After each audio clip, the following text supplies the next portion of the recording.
à cet autre épisode de la série À la découverte des filons. Cette semaine, on reçoit les entraîneurs de l'équipe masculine D2 hockey, Toby Lafrance et Daniel Baudouin. Bonjour, merci de votre participation. Bonjour Mario. Toby, dans un premier temps, tu entames ta 3e saison avec les filons à la barre de l'équipe. Qu'est-ce que tu retiens de ton expérience jusqu'à maintenant? Oui, en effet, c'est ma 3e saison. Ce que je retiens, pour moi, c'est un apprentissage. J'ai commencé ici, c'était première année comme coach en chef. Beaucoup d'apprentissage. Je travaille avec Martin aussi en étroite collaboration. Donc, j'apprends énormément à chaque année. C'est un processus. C'est long aussi de bâtir une culture, bâtir une équipe, tout ça, mais on s'en va dans la bonne direction. J'adore l'ambiance au travail avec Martin, Dan, Steph, tout ça. On travaille toujours ensemble, donc c'est génial. Qu'est-ce que tu risques de mettre à profit justement de ton expérience passée? Comme je dis, j'apprends tous les jours. On est là pour apprendre aussi. Je croise des coachs qui ont 60, 70 ans, puis ils disent qu'ils apprennent encore à tous les jours. Donc, c'est certain les joueurs font des erreurs, on fait des erreurs, on apprend de tout ça.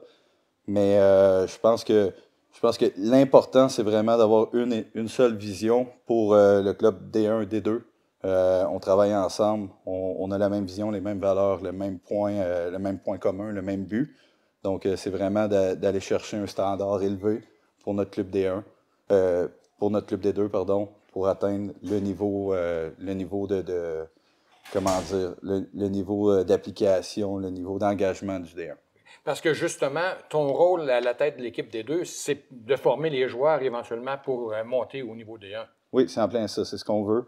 Première année, on a l'exemple de Félix Mathieu qui est monté en D1 après avoir passé un an avec nous. Ensuite, il y a Ralph Gagnon cette année qui a réussi à faire le saut.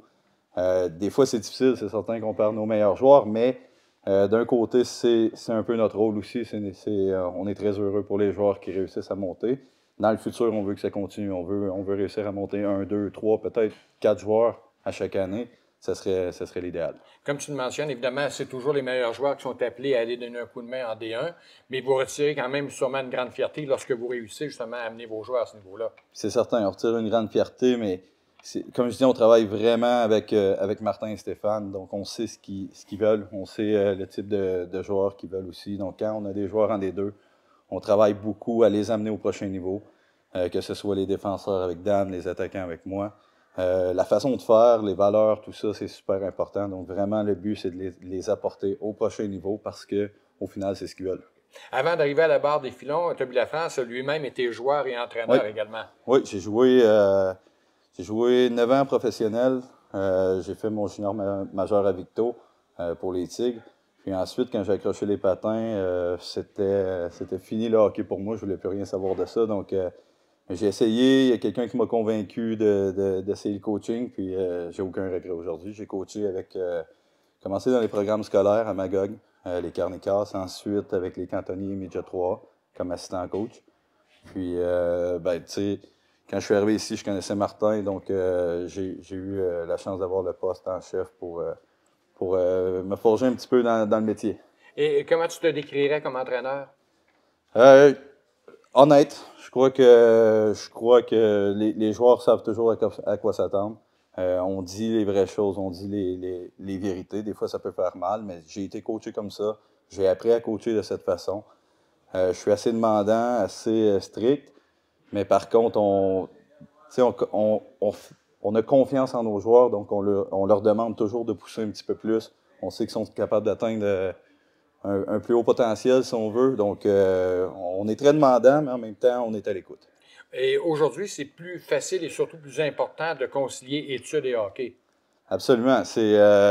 On le voit là, avec tous les programmes scolaires qui commencent même au primaire, au secondaire. C'est bien parce que beaucoup de joueurs restent à l'école, justement, pour pouvoir jouer au hockey. Ici, on sait que si tu passes pas tes cours, tu joues pas. C'est une règle de ligue, c'est comme ça.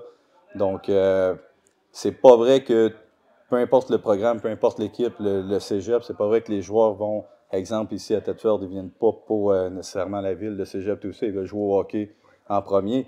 Mais par contre, on a beaucoup un très, très beau taux de réussite. Donc, les jeunes, ils viennent ici, réussissent à l'école, continuent à jouer au hockey. Tout le monde est gagnant là-dedans. Maintenant, du côté de Daniel, tu es associé au filon depuis quelques saisons également. Oui, je commence ma 3e année en tant que recruteur, puis je débute ma 2e saison en tant qu'assistant entraîneur avec Toby. Là. OK. Ouais. Et ton rôle cette année, ce sera encore derrière le banc avec Toby au niveau des défenseurs, j'ai compris? Oui, je m'occupe des défenseurs et puis aussi des avantages numériques, point de vue collectif. Puis aussi, je vais continuer mon recrutement cette année, qui est très important. Là. Ouais. Mentionné, évidemment, avec Toby, il y a de plus en plus de programmes au niveau des écoles secondaires. Oui. Le hockey collégial s'avère donc un beau débouché pour tous ces jeunes-là qui terminent leur secondaire. Absolument. Comme Toby l'a dit tantôt, le joueur qui finit son secondaire 5 et qui veut continuer ses études, bien, c'est un très, très bon plan là, pour ça. Ouais. Et outre l'aspect sportif, il y a un bon encadrement également, que ce soit au niveau psychologique, thérapeutique.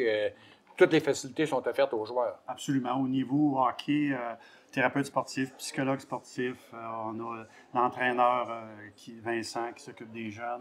Puis quand ça sort un petit peu du hockey, bien, on a un psychologue et puis tout ça. Puis il y a Sébastien au niveau scolaire qui s'occupe des jeunes aussi. Là. Oui, parce qu'évidemment, on l'a dit, l'aspect académique, il est très important. Oui, exactement. Et si tu avais à convaincre un parent, justement, d'amener son jeune avec les filons dans le programme de hockey des filons, ce ne serait pas difficile?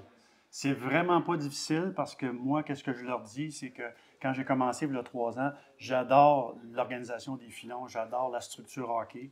Et puis, comme Toby l'a dit encore tantôt, l'a mentionné, on est honnête avec les joueurs, puis moi, j'aime beaucoup ça, l'honnêteté. Ouais. Excellent. Bien, merci à vous deux. On vous souhaite une excellente saison et puis on va suivre vos activités tout au long de l'année. Parfait, merci.